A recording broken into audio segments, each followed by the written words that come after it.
Boy, I appreciate you being with me. Thank you so much for all the great comments. I do appreciate that so very much. My name is Don K. Preston. I am the president of Preterist Research Institute of Ardmore, Oklahoma. We're currently looking at the prophetic fountain from which 1 Corinthians chapter 15 flows. Paul said that resurrection of 1 Corinthians 15 would be in fulfillment of Isaiah chapter 25.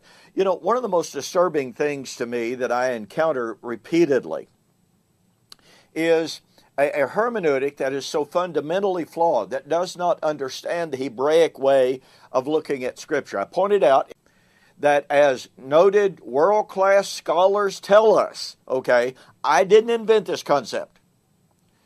World-class scholars such as Richard Hayes, N.T. Wright, R.T. France, and a host of others, they tell us that when a New Testament writer or speaker quotes just a little segment of an Old Testament prophetic text, that in the Hebraic mind of the first century, in the ancient rabbinic way or Hebraic way of doing things, that would bring that entire prophetic text to the mind of the listener or reader. And yet I encounter people all the time who go so far as to say, well, you know, in 1 Corinthians 15, when Paul said, "Death shall be destroyed," or "death shall be swallowed up," he was just using accommodative language. He wasn't really citing Isaiah 25 as a prophecy of the resurrection. Really? Paul said his doctrine of the resurrection was from Moses, the law, and the prophets, Acts 24:14 and following. So, if Isaiah didn't predict the resurrection, then why was Paul, who said the Old Testament did predict the resurrection, why did Paul in 1 Corinthians 15 say the resurrection would be in fulfillment of Isaiah 25? Do you see the problem here? Well, I've got to go on. I want you to notice that Isaiah chapter 24, part of that overall prophetic context, Isaiah 24, after predicting and in predicting the destruction of the earth and the heavens and the earth as a result of Israel's violation of the law, says this, Isaiah 24:21 and following.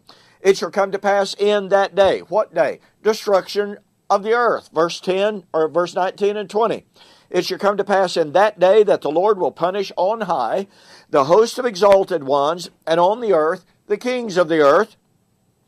They will be gathered together as prisoners are gathered in the pit, and will shut them up in prison. After many days they will be punished." Now watch this. "Then the moon will be disgraced, and the sun ashamed, for the Lord of hosts will reign on Mount Zion and in Jerusalem." So what do we have? We have the destruction of, quote, heaven and earth. But remember, this is the time of the judgment of Israel for violating Torah. Oh, but wait. At this time of this destruction of the city and the people dwelling in the midst of the land, this would be the time in which Yahweh would rule gloriously in Zion. Now look, this motif of Zion and eschatology is incredibly rich. William Bell and I did an entire series on the significance of Zion just from the book of Isaiah. All right? We did that on Two Guys in a Bible on fulfillradio.com. You can go there and search the archives. I want to tell you, it's an incredibly, incredibly rich study. The point being that here is a prophecy of the judgment of Old Covenant Israel, the destruction of Jerusalem as a result of Israel's violation of the Old Testament covenant. And it would be at that time that heaven and earth would be destroyed, but at that time, what? Yahweh would rule gloriously. That's the kingdom. What is Paul talking about in 1 Corinthians 15?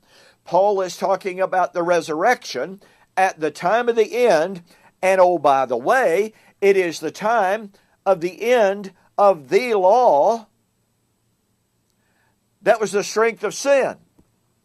In numerous formal public debates, and in fact, in my recent debate with Dr. David Hester, in response to written questions, Dr. David Hester defined the law as the strength of sin as the law of Moses. Now, he affirmed that first debate, he affirmed that second debate, until I kept pressing and pressing and pressing and pointing out that means that the resurrection is at the end of the law of Moses. Therefore, if the resurrection is still future, guess what? The law of Moses endures until the end of time. Do you know what Dr. David Hester did? In his very last speech, when of course I'd had no opportunity to respond and to point out to the audience what a radical debate conversion it was, Dr. David Hester completely redefined the law as the strength of sin as the moral law. Totally changed his position, because his answer that he really honestly believed before being entrapped, his answer destroyed his eschatology. But the point here, Isaiah 24, leading into chapter 25, is the judgment of Old Covenant Israel for violating that law. The resurrection of 1 Corinthians 15 is the time of the judgment of that law. Isaiah 24 is the time of the entrance into the kingdom in the judgment of those people of that old covenant. 1 Corinthians 15, flesh and blood shall not inherit the kingdom. Do you see these perfect parallels? Let me say once again, Isaiah 24 through 29 posits the resurrection at the time of the judgment of Old Covenant Israel for Israel's violation of the everlasting covenant. But it also posits that's the time, the resurrection. That's the time of the kingdom. That's the time of salvation. And this agrees 100% perfectly with 1 Corinthians chapter 15. Look, 1 Corinthians 15 is not about the end of time. It's not about the end of the Christian age. It is the time of the end of the Old Covenant age of Israel that came when the people who violated the everlasting covenant and the city that dwelt in the midst, or that sat in the midst of the land, that city of confusion, were destroyed. That was in AD 70. And we've got more to prove that, right, from Isaiah 25 itself.